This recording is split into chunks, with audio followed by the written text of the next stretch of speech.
ফেব্রুয়ারিতে নির্বাচন আয়োজনে ইসিকে চিঠি দেবে অন্তর্বর্তী সরকার। নির্বাচনের সময় ঘোষণায় সন্তুষ্ট বিএনপি জামায়াত। আন্দোলনকারীদের আইনি সুরক্ষা দিয়ে জুলাই ঘোষণাপত্র উপস্থাপন। সাংবিধানিক স্বীকৃতি পাবে গণঅভ্যুত্থান। শহীদরা জাতীয় বীর। হাসিনার শাসনামলে ৮০০ আয়নাঘরে বন্দী ছিল ৩,৫০০ মানুষ। রাজনৈতিক প্রতিহিংসায় মানবেতর জীবন কাটান ভুক্তভোগীরা। এবং সংকট ও লোকসানে ঐতিহ্য হারাচ্ছে নাটোরের চক বৈদ্যনাথ চামড়া মোকাম। শিল্প বাঁচাতে চামড়া রফতানির দাবি ব্যবসায়ীদের।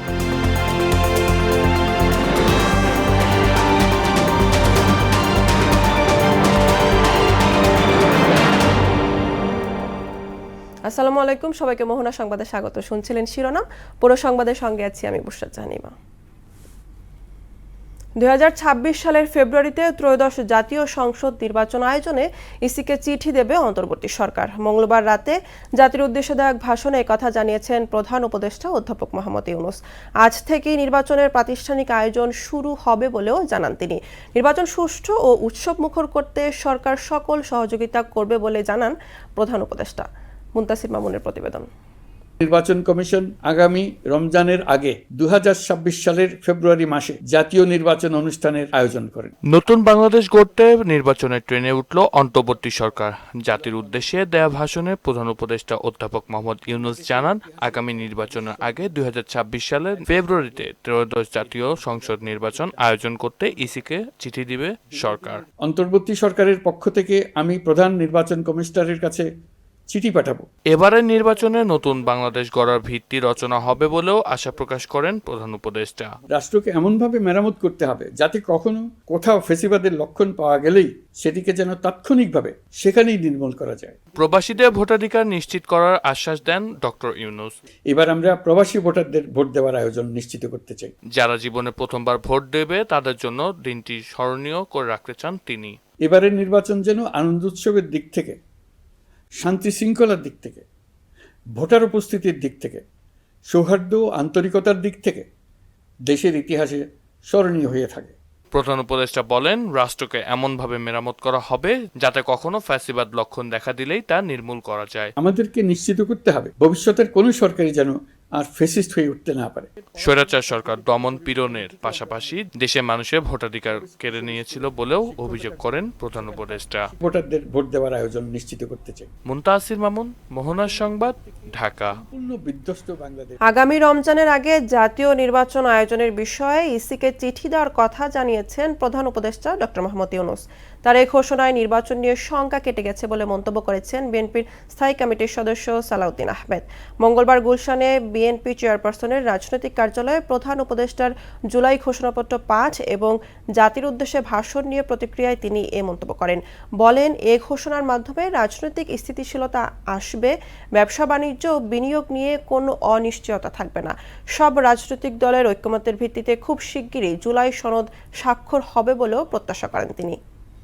আজকে মাননীয় প্রধান উপদেষ্টা দুইটি গুরুত্বপূর্ণ ঘোষণা দিয়েছেন, একটি জুলাই ঘোষণাপত্র আর একটি জাতির উদ্দেশ্যে ভাষণের মধ্য দিয়ে তিনি নির্বাচনের ঘোষণা দিয়েছেন। আমরা দুটোকেই স্বাগত জানাই। জুলাই ঘোষণাপত্রের যে সমস্ত ঘোষণা তাকে রাষ্ট্রীয়ভাবে এবং সাংবিধানিকভাবে স্বীকৃতি দেওয়ার জন্য আমরা প্রতিশ্রুতিবদ্ধ এবং যথাযোগ্য জায়গায় সংবিধানে সেটা স্থাপন করা হবে, সেই প্রতিশ্রুতি আমরা আগেও দিয়েছিলাম। এবং জুলাই নির্ধারিত সময়ের মধ্যে নির্বাচন আয়োজনের ঘোষণায় স্বাগত জানিয়েছে জামায়াত ইসলামী।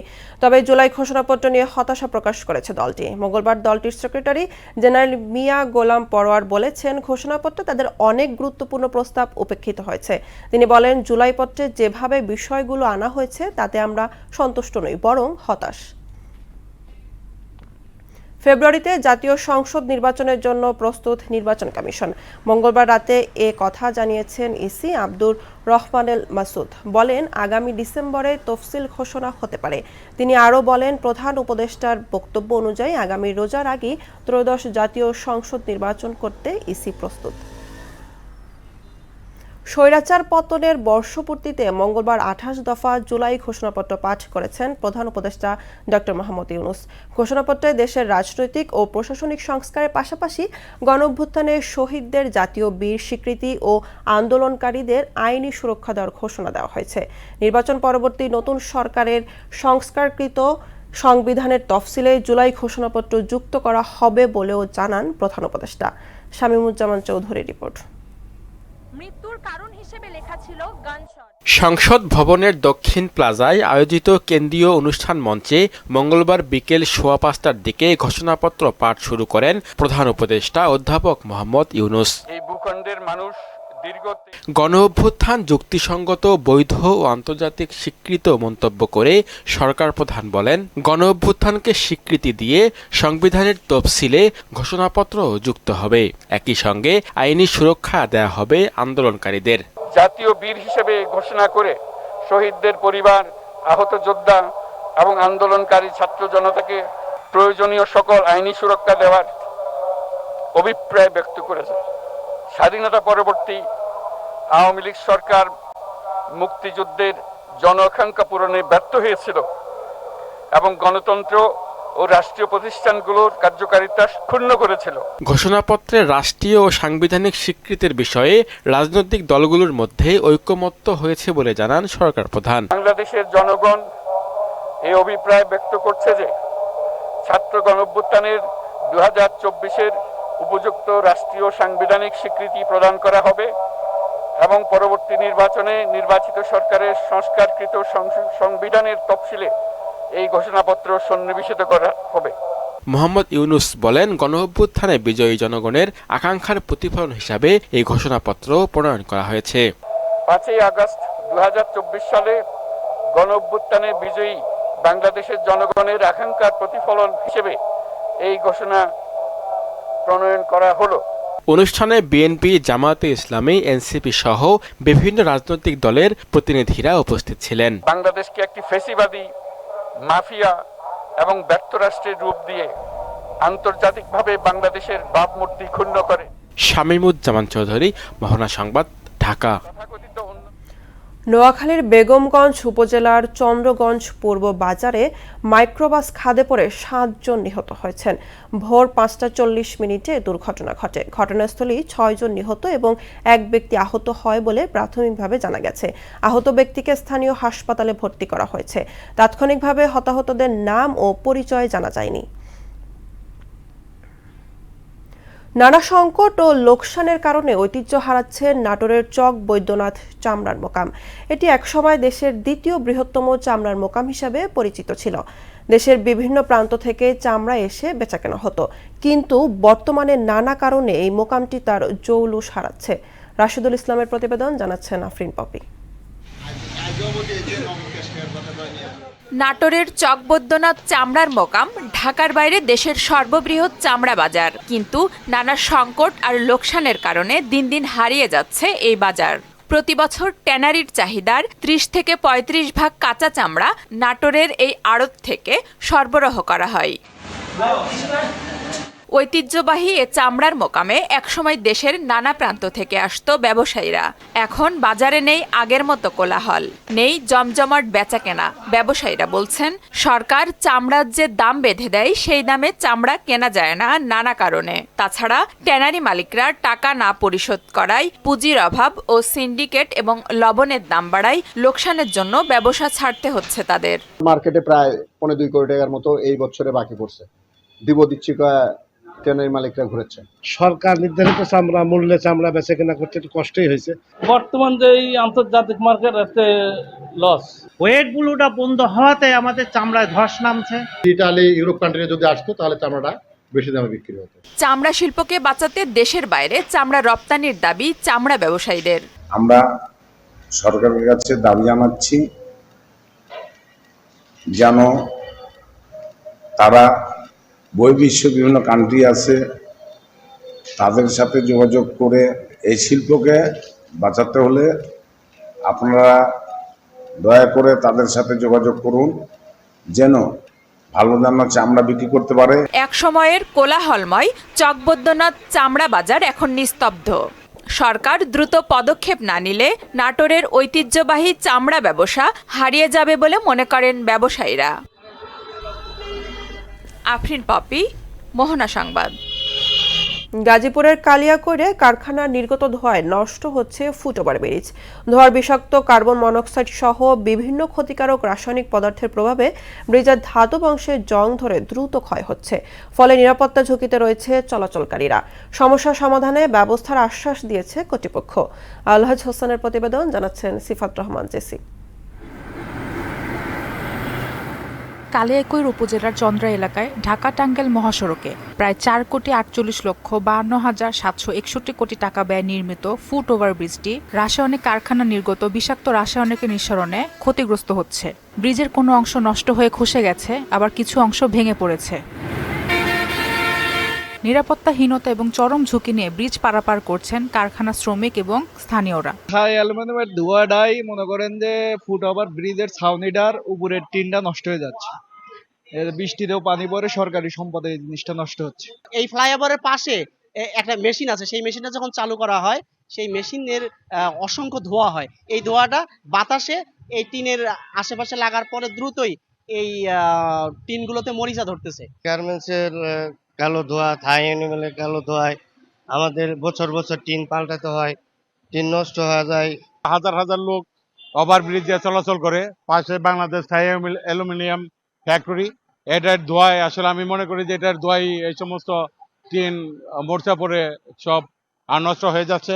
ওভারব্রিজ পরিদর্শন করে কারখানা কর্তৃপক্ষকে চিঠি দেওয়া হয়েছে। দ্রুত মেরামত না করলে তাদের বিরুদ্ধে ব্যবস্থা গ্রহণ করা হবে জানালেন উপবিভাগীয় প্রকৌশলী। চন্দ্রার যেই থাই অ্যালুমিনিয়ামের যেই কোম্পানিটা আছে, ধোঁয়ার কারণে ফুট ওভার ব্রিজটা ক্ষতিগ্রস্ত হয়েছে। এই প্রেক্ষিতে আমরা ওদের চিঠি দিয়েছি এবং দ্রুত ওরা মেরামত করে দিবে। কারখানা নির্গত রাসায়নিক ধোঁয়া থেকে ফুট ওভার ব্রিজ সহ শহরের অন্যান্য গুরুত্বপূর্ণ অবকাঠামো রক্ষায় দ্রুত ব্যবস্থা নেবে কর্তৃপক্ষ, এমনটাই প্রত্যাশা স্থানীয়দের। সিফাত রহমান জেসি, মোহনা সংবাদ। এবার রক্তাক্ত জুলাই প্রসঙ্গ।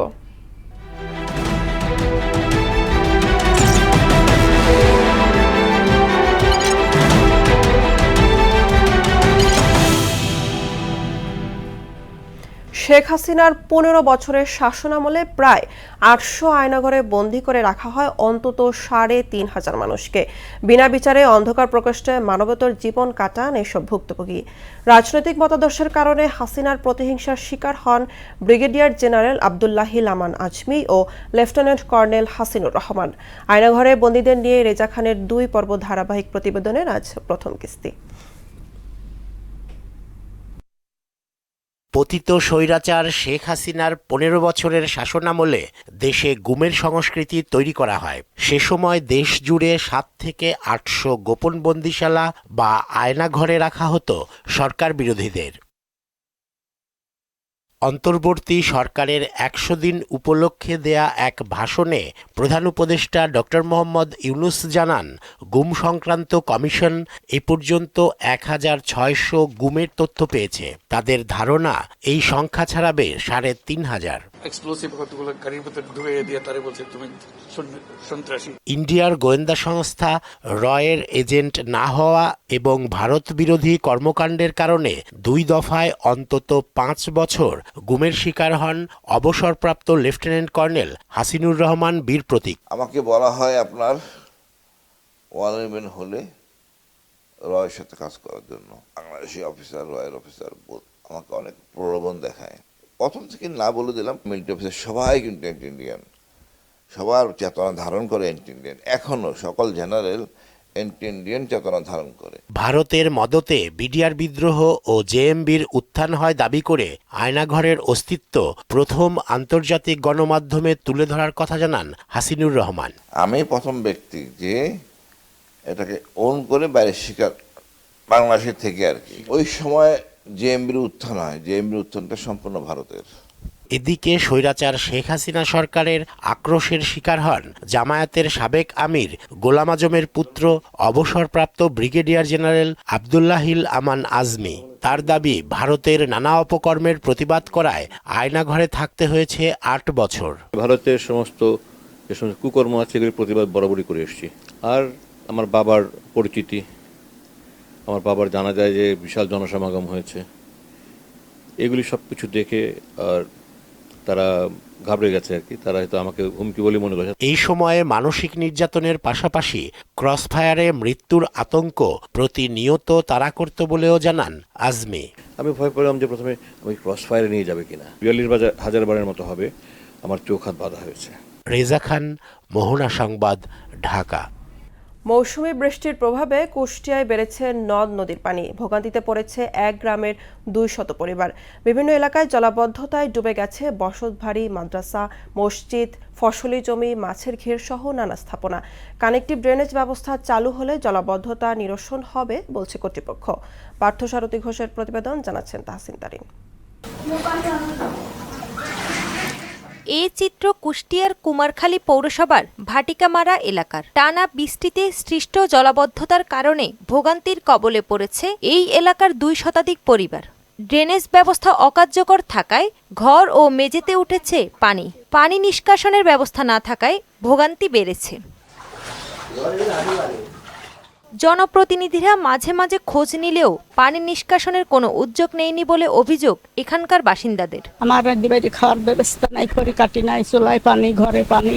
কেউ রান্নাই করতে পারতেছে না, চুলের ভিতরে পানি, কেউই তাকায় না আমাদের দিকে। খুবই সমস্যা আমাদের, আসা যাওয়া, চলাফেরা, পেশাব পায়খানা মানে কোনোটাই নাই। আমাদের বাটিকামারা গোরস্থান আছে, সেই গোরস্থানের ভিতরে একজন তো লাশ মাটি দেবি, সে ব্যবস্থাও নাই, এত পরিমাণ পানি। সরকার তো আমার ওই বছরে আমরা টিওনো সাহেবের কাজ গেছিলাম, কোনো কাজ হয় নাই। এবারও যাওয়া হয়েছে, কাজ হয় নাই। আমাদের পানি ভাইয়েরা কোনো ব্যবস্থা করতে না। তারা, আমরা তো গরিব মানুষ, কি অবস্থায় আছি খোঁজও নেয় না। প্রভাবিত হওয়ার জায়গাগুলো ভরাট হওয়ায় জলাবদ্ধতা সৃষ্টি হয়েছে। কানেক্টিভ ড্রেনেজ ব্যবস্থা চালু হলে জলাবদ্ধতা নিরসন হবে বলে জানালেন এই কর্মকর্তা। ড্রেনগুলো প্রায় 50% কাজ হয়ে গেছে, এখন আমাদের কানেক্টিং ড্রেনগুলির কাজ চলছে।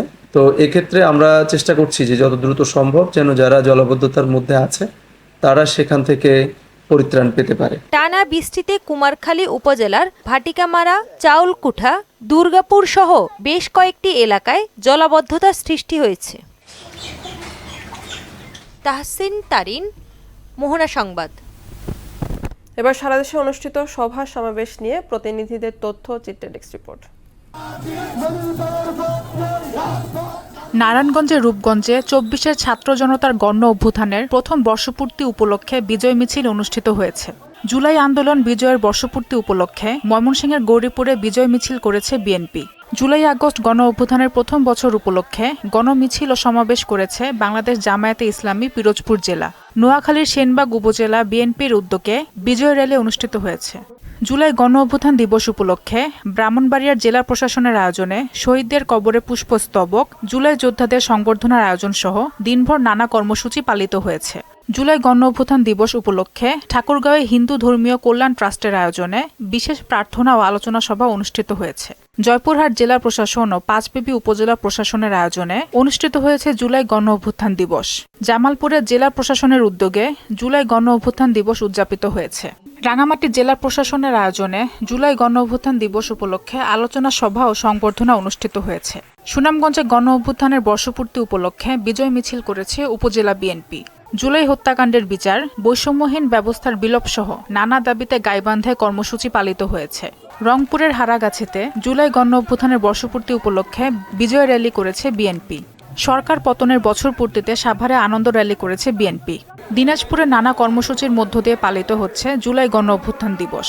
ফরিদপুরের নগরকান্দায় বিএনপি ও জামাতে ইসলামীর পক্ষ থেকে জুলাই গণ অভ্যুত্থানের প্রথম বার্ষিকীতে গণমিছিল অনুষ্ঠিত হয়েছে। ঢাকার ধামরাইয়ে বিজয় র্যালি করেছে উপজেলা বিএনপি, যুবদল, ছাত্রদল সহ অঙ্গ সংগঠনের নেতাকর্মীরা। নীলফামারীতে শ্রদ্ধা জানানো হয়েছে শহীদ রুবেল ইসলামের সমাধিতে। সিফাত রহমান, জেসি, মোহনা সংবাদ। এবার আন্তর্জাতিক প্রসঙ্গ। পাকিস্তানে ইমরান খানের দলের বিক্ষোভে ব্যাপক ধরপাকড় হয়েছে। ১৪৪ ধারা জারি করেছে সরকার। পাকিস্তানের সাবেক প্রধানমন্ত্রী ইমরান খান মঙ্গলবার দেশ জুড়ে বিক্ষোভের ডাক দিয়েছিলেন। তবে এ কর্মসূচি ব্যাহত করতে দেশের বিভিন্ন স্থানে ব্যাপক ধরপাকড় হয়েছে বলে অভিযোগ করেছে তার দল পাকিস্তান তেহরিকে ইনসাফ পিটিআই। লাহোর থেকে ৩০ জনের বেশি নেতাকর্মীকে আটক করেছে পুলিশ। আন্দোলন ঠেকাতে বিভিন্ন জেলায় জারি করা হয়েছে ১৪৪ ধারা। পূর্ব নির্ধারিত কর্মসূচি পালন করতে না পারায় ইসলামাবাদের সড়ক অবরোধের ঘোষণা দিয়েছে পিটিআই। খেলার খবর ক্রিকেট। অনূর্ধ্ব 19 ত্রিদেশীয় ওয়ানডে সিরিজে আজ আবারও দক্ষিণ আফ্রিকার বিপক্ষে মাঠে নামছে বাংলাদেশ। হারারাতে বাংলাদেশ সময় দুপুর 1:15টায় শুরু হবে খেলা। আসরে এ নিয়ে তৃতীয়বার দক্ষিণ আফ্রিকার মুখোমুখি হতে যাচ্ছে যুবা টাইগাররা। প্রথম দেখায় জয় পেলেও দ্বিতীয়বার হেরে যায় আজিজুল হাকিমরা। যদিও টুর্নামেন্টে ফাইনালের দৌড়ে সবার ওপরে থাকা প্রোটিয়া যুবাদের পরই আছে বাংলাদেশ। এবারের ম্যাচে জয় পেলে পয়েন্ট টেবিলে ফের শীর্ষে উঠবে যুবা টাইগাররা। শেষ করব মোহনা সংবাদ, যাবার আগে শিরোনামগুলো আরো একবার।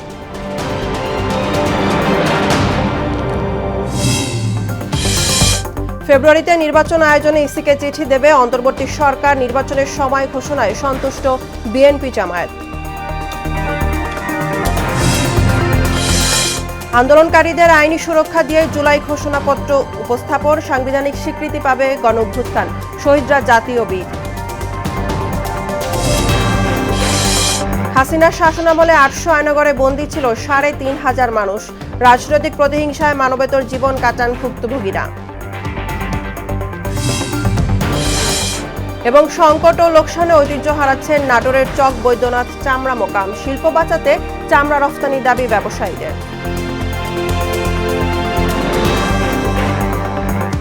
এই ছিল মোহনা সংবাদে। পরবর্তী সংবাদ দুপুর 1টায়। এর আগে সকাল 11টায় দেখবেন সংবাদ এক নজরে। মোহনার সবশেষ খবর জানতে ভিজিট করুন www.mohana.tv। সংবাদ দেখতে পান ফেসবুক, ইউটিউবে। ততক্ষণ সঙ্গে থাকার জন্য ধন্যবাদ।